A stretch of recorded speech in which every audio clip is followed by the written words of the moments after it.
Second edition of News Tonight. It's me, Micheal, Lukomwa, with Elizabeth Nakakoni, our sign language interpreter. President Yoweri Museveni says that bringing together telecommunication and ICT regulators, policymakers and industry stakeholders is a significant milestone for Uganda as it underscores the country's position as a leader in the ICT sector with the region. This was contained in a speech delivered by the Vice President, Major Retired Jessica Alupo, at the 4-day International Telecommunication Union Symposium, where the President urged the regulators to promote a regulatory environment that prioritizes innovation, safety, privacy, and the rights of digital technology users. The 4-day meeting, being hosted for the first time in East Africa at Speak Resort Munyonyo, Kampala, is on the theme, Regulation for Impact. Uganda's Vice President Jessica Alupo, representing the President, graced the event. Vice President Alupo emphasized Uganda's significant progress in telecommunications. Artificial intelligence, robotics, climate, and digital financial services.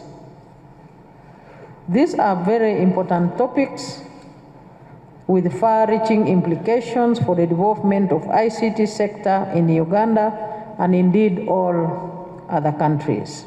It has been reported that only 17% of the Sustainable Development Goals are on track, and emphasis has been put on the critical role of ICT in driving progress.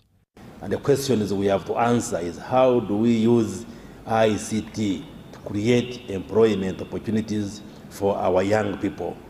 How do we ensure that ICT drives the economy? As prices go down, usage goes up, and tax revenue goes even higher. The question really here, the binding constraint is on affordability, because when you look at Uganda, we even fall below the sub-Saharan average, what we call the average revenue per user.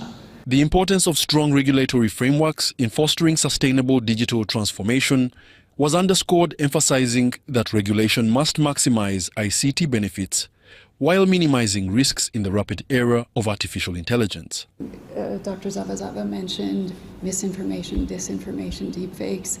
The UN Secretary General has just launched the information integrity principles. I also think that that's kind of at the core and something that all countries, companies should take seriously as we look to how we leverage the kind of information that is shared when we're online. But most importantly, collection of data, quality data, dependable data remain quite a challenge.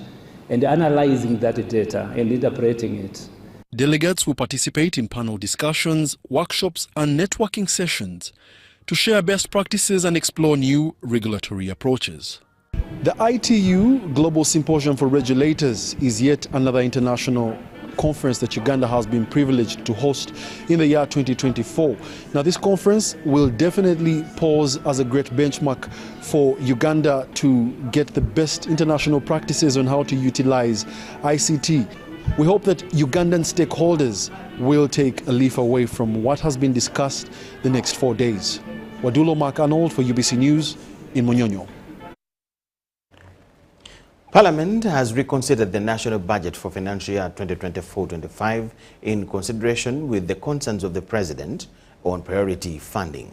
The House, amid overlapping noise, conceded to the President's concerns over what the House earlier passed on the 16th of May.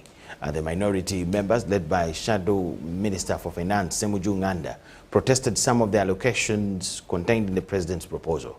The President returned the Appropriation Bill of 2024 after Parliament shifted 750 billion to different sectors without consent of the Executive. Members, honorable members, Madam Chair, can we have some silence? I beg to move. Overlapping noise influenced the mood and the nature of the essential deliberation as Parliament convened to reconsider the returned Appropriation Bill 2024. Since we are not ready to listen to each other, can you sit down? The free sitting was guided by the Speaker, Anita Among, as a full house geared to the cited funds of the tune of 750.47 billion shillings, which Parliament reallocated contrary to the priorities of the President. The President cites that in the last 4 years, Parliament has sabotaged government obligations. Is that the matter before us is for all of us, because all of us are members of Parliament. In the case that a bill is before the House, the Speaker refers to the Budget Committee, but since the sectorial committees are under redesignation, the Budget Committee is not fully composed, and the House accepted a prayer by the Government Chief Whip Hamson Obua to have the budget handled by the Committee of the Whole House. So what we are doing now is as if the Budget Committee, in quotes, is sitting to receive from the Minister detailed justification, and then thereafter chaired by report, the Speaker. Yes, chaired by the Speaker and report. So who is the minister, chair now? Yes, the Speaker is the chair. So Minister of Finance, Matia Kasaija, moved the motion despite failing to provide its explanation. But the House did not allow the matter to be debated. We were moving very well, and the Minister of Finance was reading specifics. I want to pray that we allow the Minister to read the specifics. We want to know where are the problems. Kachumbala County MP, also the then chairperson of the Budget Committee, Patrick Isiaji, chipped in to clean the hands of the Budget Committee on allegations that the report was influenced by corruption. I wanted you, Right Honorable Speaker, to allow the Attorney General to come here and articulate Article 93 of our Constitution. What does it say? Okay. So colleagues, we must all move in unison. If you have issues that you want to take to your constituents, why don't we really harmonize? The Minister of State for Finance, General Duties, Henry Musasizi, presented to the House the areas of dissent where the government initially prioritized funding that Parliament ignored. These included, among others, 20 billion meant for agricultural credit facility, 6.8 billion from Namamve thermal power plant, and 15 billion boosts for rural electrification process. Under Ministry of ICT and National Guidance, on a project called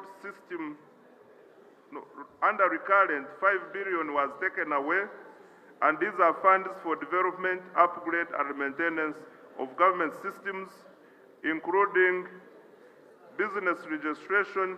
The MPs wanted to understand where the Budget Committee transferred the allocations that irritated the President. I think when the budget is brought here, it is sent to the committees for scrutiny. And it calls for our input as members of Parliament. Information. Because we represent the people. But now if they are going to refuse what we have put as our input, why doesn't Cabinet then read the budget without taking us into committees? Because we put a lot of effort and energy in this. Minister of Karamoja Affairs, 80 billion. For iron sheets, maize seed, ox plows, oxygen. Oxen. Sorry, I beg you. Oxen. Amidst noise during the presentations, MPs still anxiously listened. The statement that has been given clears people that they have not stolen the money. That clears everybody that the money has not been stolen. It was allocated to different areas. On his view, on the President's wish, after presenting the budget priorities of the then Budget Committee, Patrick Isiaji conceded. A lot of language whereby if you listened to the speech, a presentation by PSST recently, he made it clear that Parliament tampered with the budget, and that tampering is going to affect service delivery. That tampering is going to lead to supplementary budgets. And sincerely, in the interest of our country, none of us is happy to see figures. You start then a supplementary budget and so on. Kira Municipality Member of Parliament Ibrahim Semujunganda interested the House on shillings 350 billion allocated to Roko Construction Company and Lubowa Hospital. We have 300 billion that they are instating to Roko, which is a private company. Private company. Remember, this parliament gave Roko 270 billion. This is a private company. When you look at the priorities, the Attorney General Chirowa Chiwanuka moved to accuse MP Semuju of double standards after Parliament cleared government to purchase preferential shares at Roko Construction Company some years back. Have we benefited from Roko? If the decision... What has Uganda benefited from Roko? No, me have just What provided... has Uganda benefited from Roko? What has Uganda benefited from Roko? Yona. Right Honorable Speaker, I am just reminding us. The Speaker put a question on the motion which MPs voted for to consider the Appropriation Bill 2024 as returned by the President. So procedure, the House will resupply the harmonized budgetary provisions. In the wee hours of the sitting, the House later supplied and passed the Appropriation Bill 2024 as returned by the President. Your attention. Daniel Mugoya, Gloria Gutabinji, UBC News. Now, earlier, the Speaker, that is Right Honourable Anita Mong, had refuted allegations that members of Parliament are corrupt, emphasizing that even if some have been arrested, there is a presumption of innocence. She was responding to reactions from members of Parliament after presenting her communication to the House during the sitting to reconsider the Appropriations Bill of 2024 that was returned to the Parliament by the President. Parliament has reconvened from recess following the President returning the Appropriations Bill 2024 on 27th June 2024 for reconsideration. The Speaker of Parliament, Anita Mong, told members of Parliament that the return of the bill was within the 30 days as enshrined in the Constitution. She read to the House the letter from the President, which was addressed to her, where the President says, for the last 4 years, MPs have reallocated funds worth 3.7 trillion shillings, emphasizing that it is real sabotage. This is a real sabotage. When we reconstructed Kampala-Masaka Road, we used Uganda shillings 440 billion. Therefore, diverting the 3.1 trillion in 4 years is equivalent to aborting 9 big roads of the Kampala-Masaka type or a much larger number of smaller roads. The President went ahead to say he has written about this issue since 2020 and the Attorney General guided on it, but the practice continues. There are 3 mistakes involved here. These are indiscipline in budgeting, sabotaging the national priorities, and now the suspicion of massive corruption. I am therefore writing to request that this practice stops. According to the rules of procedure of Parliament, the returned bill has to be referred to the Budget Committee, which is now not constituted. The Government Chief Whip, Hamson Obua, read another provision of the rules that indicate the scope in the definition of the committee is wider, moving a point of procedure to constitute in the Committee of the whole House. However, the Budget Committee is not yet fully constituted because not all sectoral committees have their leadership in place. A select committee, Right Honourable Speaker, wouldn't it be procedurally right for you to invoke your powers and this House constitutes itself into a committee of the whole House under Rule 2 of the Rules of Procedure of this Parliament?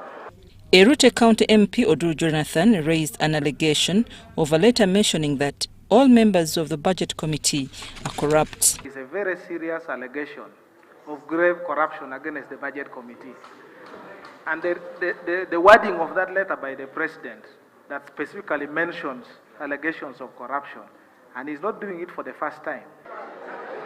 Right Honorable Speaker, we have lost trust in the Budget Committee. I disagree with my Minister for Justice that the whole of the Budget Committee is actually accused of corruption. We cannot say that our members are corrupt.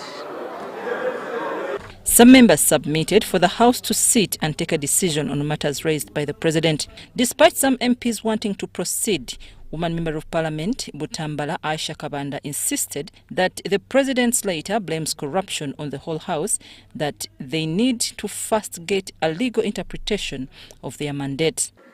I even doubt whether at this time we have the moral authority to discuss what the President sent back to us after he has accused us, all of us, of being corrupt. Appreciate that the President respects this House. That's why he sent back this bill for reconsideration. Theodore Sechkubo MP Remiyaga proposed to first interrogate who did the reallocations of 3.7 trillion shillings. As Parliament will look bad. Who caused this? We want to know. Don't blame all of us to this. Who caused all this? Some MPs were concerned whether the President had issued a warrant to get funds from the consolidated funds as stipulated in the law, since it is a new financial year. We do not have an appropriation act in operation. Whether he has already issued a warrant to issue funds from the consolidated fund until the expiry of 4 months. I can state with no fear of contradiction that the President has not issued a warrant under Article 154(4) of the Constitution. The President has chosen to take the path of coming back to the House. As you move the motion, can you guarantee to this House that you are now moving after consulting the executive, and what you are going to speak here represents the position of the executive? The motion which the Minister of Finance is going to present is a motion that is coming to this House in full view of the knowledge and also the satisfaction of His Excellency the President. After this debate, the Minister for Finance, Matia Kasaija, was given the floor to move a motion to reconsider the appropriations bill of 34 trillion shillings. I'm Nafka Farida and Gloria Gwitabinji at Parliament. The expansion and renovation of Entebbe International Airport has increased traffic at Uganda's primary gateway to the outside world significantly. This has established TriStar Energy Limited, a major sector player that is setting up a common user aviation fuel farm and fuel hydrant pipeline facilities at Entebbe International Airport. Ahead of its official commissioning, TriStar has launched a training project for locals to build capacity that will feed the sector with expertise in aviation fuel use and management. In 2015, government started working on the Entebbe International Airport's management and efficiency by expanding the airport to accommodate at least 100 parked aircraft. This opened doors to sector players like TriStar Energy Limited to contribute to the development and growth of the sector. So what we have done is to build a capacity that will be able to sustain and support aviation fuel supply here in Entebbe for a long time. Okay, we have about 43 hydrant pits built. This development, however, calls for skills enhancement of the workforce handling aviation fuel, thus modernize Uganda's aviation infrastructure and align it with international standards. There is no fuel without water. Yes. Okay, but the water is within the limit. If it is above, we'll have to repeat again until we get... Julius Irimu, an expert in aviation, working with Joint Inspection Group, is training fresh graduates on best practices in the aviation industry. The areas we focus in, generically in aviation, is one, of course, safety, because safety is paramount for everybody else. And the second, and probably equally important, is about product quality. We cannot afford to supply product which is off spec to aircraft, and we have to do it safely.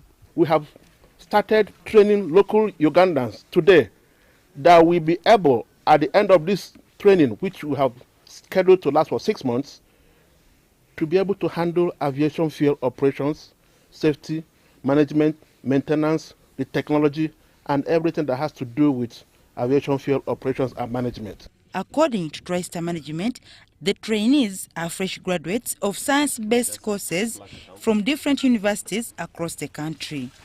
And as you see, the airport is expanding, and of course during the COVID, the passengers growth have gone down, but it is picking up very fast after that.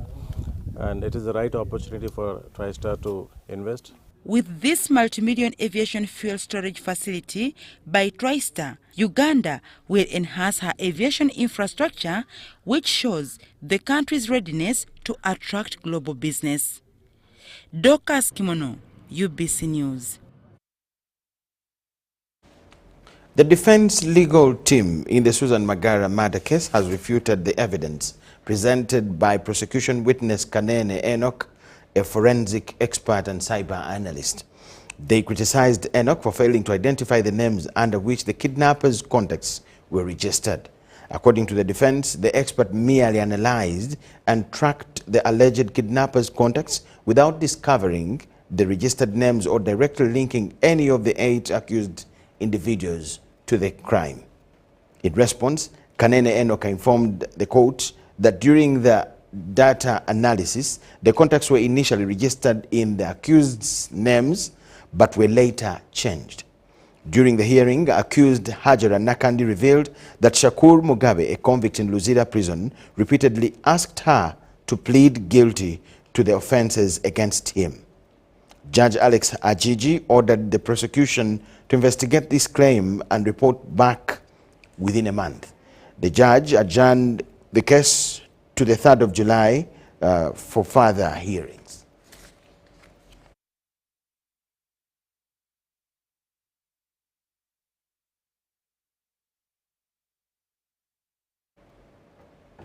Leaders in Rupa and Katikakire sub-counties are concerned about rising insecurity marked by killings and road ambushes.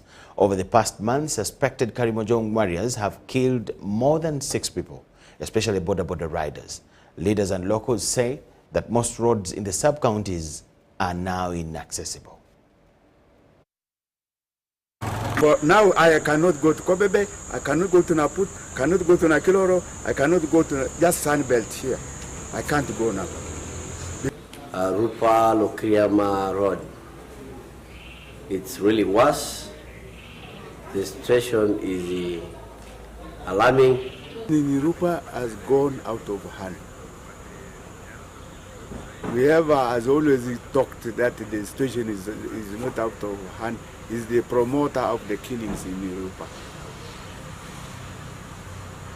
There is no way you can register killings daily, road ambushes daily, people being abducted, people being killed, women being harassed. Then you say the situation is calm. These leaders and locals in Moroto district talk about the current insecurity in the sub-counties. Border riders avoid going to such areas. 1 million. I'm not going there. They are very harsh from there. They are killing us. Even yesterday we have lost our friend. I will not go to Nagloro even if you give me 500,000. When up to just there, I will not go. Because if the situation continues like this, I am afraid the Matanigo will go for guns, there will be heavy fire, and nobody will go for those guns, even voluntarily, even by force. even by force. Leaders say insecurity may frustrate the service delivery in this area. We've gone as far as cutting off the sub-county from the rest of the districts. Health workers cannot go. Sub-county councillors cannot go to the parishes. The parish chiefs cannot. If the security would be beefed up properly along Rupa and beyond Nakiloro. Warriors are killing us seriously. Almost 2 weeks, you're killing around 7 people. Moroto Deputy RDC Justice Tiko Sam attributes the current insecurity to the criminal alliance between Matheniko and Tepeth warriors. Some of these criminals are the criminals that are decided to climb up the mountain from Matheniko. There is a lot of collaboration between the Tepeth and the Matheniko. Security say they have heavily deployed and foot patrol in the hotspot areas. In that area, from Rupa out to Katikekile, and then from Katikekile that side of Nakiloro, and then from Nakiloro up to Kakemol, up the mountain there, where there is a center and a school, a primary school. Rupa Sub-County Chairperson Joseph Otita wants LDUs to be brought in Karamoja. The High Command should just allow the LDUs to come back, even if the other areas, which the LDUs should come back to Rupa to do the protection. You will see these road ambushes disappearing. Last week, Moroto District Security Committee called for a security meeting in Nakiloro, Rupa, Kakingol, although one person was killed that night.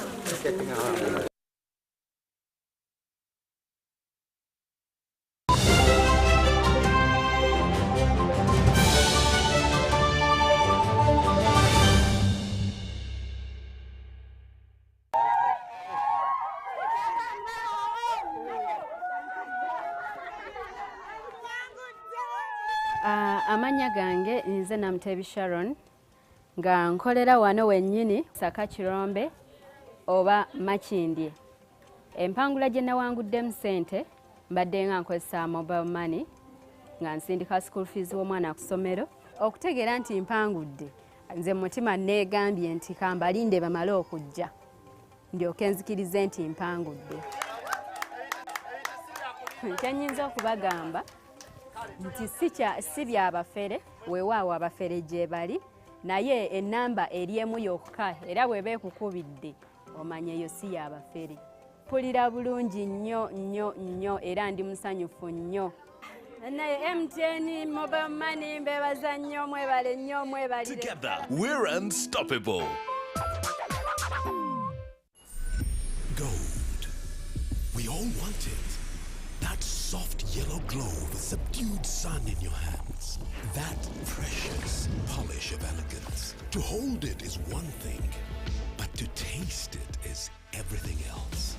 Relish the satisfying taste of a beer, unmatched in quality, unmatched in consistency, and with 23 Global Gold Awards. A beer unmatched in gold.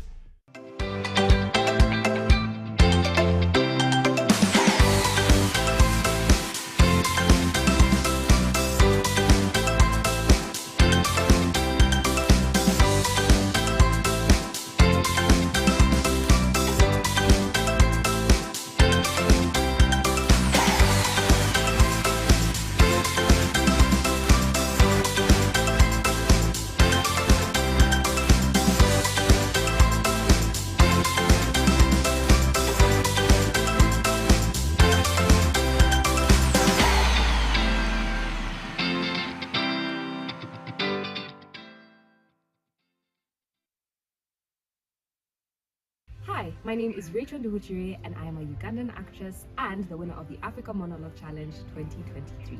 Now, thanks to your immense support, the Africa Monologue Challenge Season 2 is coming to Uganda between July 25th and August 20th. Africa Monologue Challenge is looking for passionate Ugandan storytellers to take part in a Pan-African short film that will showcase Uganda to the rest of the world. To be a part of this, all you have to do is weave a captivating narrative that captures Uganda's cultural heritage while fostering connections between 10 diverse individuals from 10 African countries. This short film will be shared to over 50 film festivals. Now, to find information on the AMC 2024 finalists, visit www.africamonologue.com. Please submit your short script, which should be 10 pages for a short film between 10 to 15 minutes, to africamonologue@gmail.com before 30th June 2024. Now, let's talk about rewards. The selected script will have the writer's full name in the end credits. You will get a chance to collaborate with amazing filmmakers from all over the world. You will get a small token for your creativity, and you remain with full ownership of your script. Let's work together to create a Pan-African film that will echo African stories throughout the world.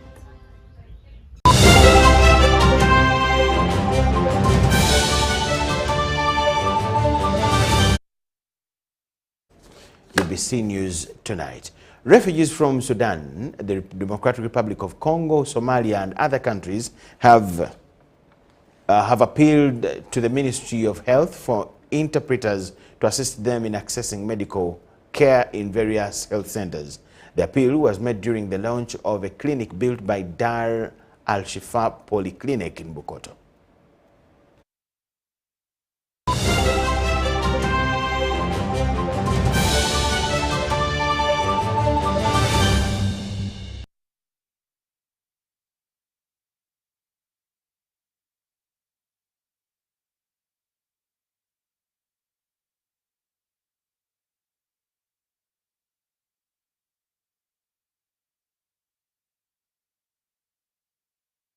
Let's go straight to business news.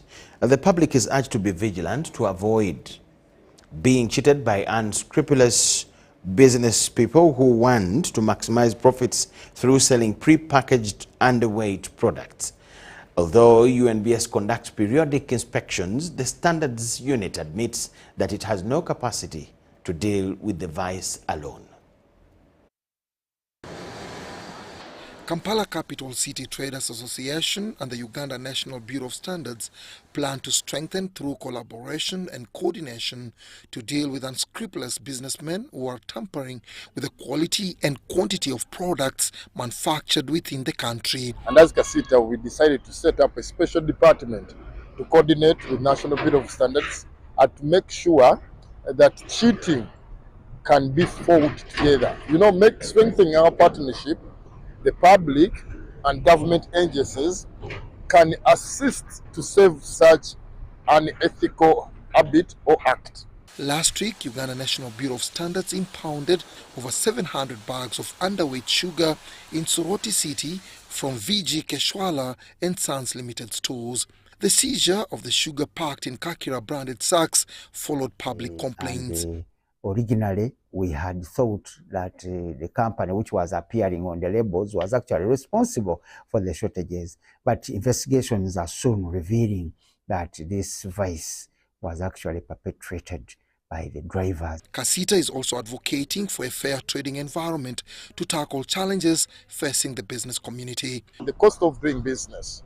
You find that utility bills are so high, transport costs are so high, electricity, water, and others. So we think that the manufacturers want to use such challenges to make sure they maximize profit vis-a-vis even the high taxes. The standards body has a mandate to ensure that what is packed in the pre-packaged goods is according to the specifications. However, it faces capacity challenges. Because when the goods are manufactured, they are transported to the warehouses anywhere. Goods can be made in Kampala, but they are transferred to Jinja warehouse, then transferred to Kamuli. Now here there are issues of transporters. Some of these goods spend the night on the way before they reach the destination. So something can happen in the middle there. They are underfunded, that you find that at times their budget are constrained. Secondly, even manpower, they lack enough manpower. So we need to make sure that we involve the public to be more active and coordinate with the agency to make sure at least they can meet their mandate.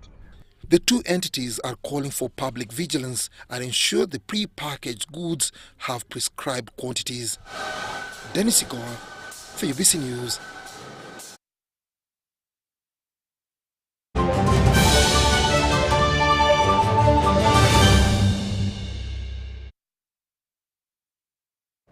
The Real Star Sports Agency has rewarded long-serving educationist and sports philanthropist Godfrey Mbalile for his work towards sports growth in Uganda. This was during the 4th Real Stars monthly award ceremony for excellent performers in June 2024.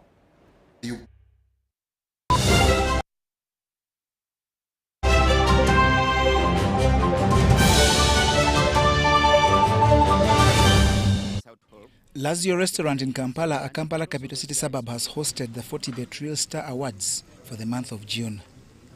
The occasion was colored by a legendary award to Godfrey Mbalile for service towards sports. I have been helping Saza by Saza, not only single, not only Wudu, but I have been helping other Masaza so that we can get something good from them, especially those weak ones. Godfrey Mbalile, the former head of Singo County, has served several roles, but is monumental in getting the Masaza Buganda football tournament where it is now. We decided to go with former Mukwenda, Mr. Godfrey, to give him, to recognize him, to acknowledge him as one of the people who have made this Masaza tournament to be this way. Yeah. Remember, he started as a treasurer for Singo. Before even being a Mukwenda, he was a treasurer of Singo. Then after, he was appointed by Samusajja Kabaka to be the Mukwenda of Singo, meaning Omusajja Atwala Esaza lye Singo. From there, he became the chairman of the Masaza Organizing Committee. For the Sports Monthly Award for June, former Uganda Cricket Cranes captain Brian Masaba and professional boxer Joshua Nyanzi were decorated for excellence. In Uganda, not a lot of sportsmen are recognized for their achievements, so you guys are doing a great job, and I want to say thank you very much for doing this. And as a sportsman, we appreciate a lot, and long may it continue. These awards have since 2018 been a mainstay and are secured in partnership with 40bet and Jude Color Solutions. Best Colors, Jude Color Solutions, ever since these awards are started, we are here, but we are here purposely for three things. One is to encourage, two is to motivate, and three is to support the sportsmen and women in this country. Others rewarded in absentia were Uganda Cranes defender Elio Capradosi and basketball youngster Modesta Anyango.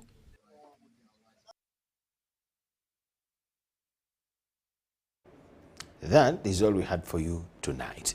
Thank you so much for watching. Catch you in our other programs. My name is Micheal Jordan Lukomwa with Elizabeth Nakakone and the whole team. Wish you the best of the night. Bye-bye. Well, a very warm welcome to tonight's weather report. My name is Molin Kenyana. Now we have seen mostly sunny conditions across the country, across most areas within the country. Nevertheless, we did have a few rains, especially for the Elgon region and parts of Karamoja to central northern Uganda. And this, according to our satellite analysis, we did see that we still have that high pressure system south of Africa. And what that is doing, it's pushing dry winds through the desert towards our country. That also explains the hazy conditions that we've seen for most areas within the country, and of course the sunny conditions, but at the same time we do have local effects that have enhanced some of those rains that we're seeing, especially for the Elgon region. Looking at tomorrow's weather forecast, we're starting off with mostly upward sunshine that will be blending in with clouds across much of central Uganda. Also similar weather is forecast for the western side of the country. We're also looking at sunny intervals again for the eastern parts of the country, and similar conditions are forecast for the northern region. Later, as we move into the afternoon, we start to see some rains coming in for the central Lake Victoria Basin at 28 degrees, but the rest of the area will have to continue with sunny intervals. The western parts of the country, we are looking at light showers possible for central or for the midwestern parts of Uganda at 30 degrees centigrade. The rest of the area will have quite some warm weather, 31 for Kasese. And also crossing over onto the eastern side, we're looking at rains possible for the areas close to Lake Victoria, but Soroti remains with sunny intervals at 29 degrees. For the northern region, we'll be looking at those rains developing for the Karamoja region as well as the Elgon and central northern Uganda, with temperatures from 29 to 30 degrees. Some of the cities that we have for you across the world, we are forecasting sunny intervals for Nairobi at 25, quite a chilly day over there. Light rains are forecast for London, and we're looking at a sunny day for Dubai, with temperatures going up to 41 degrees, quite some hot weather over there. That brings us to the end of tonight's weather report. Thank you so much for joining us. My name is Micheal. I want to wish you a good day tomorrow.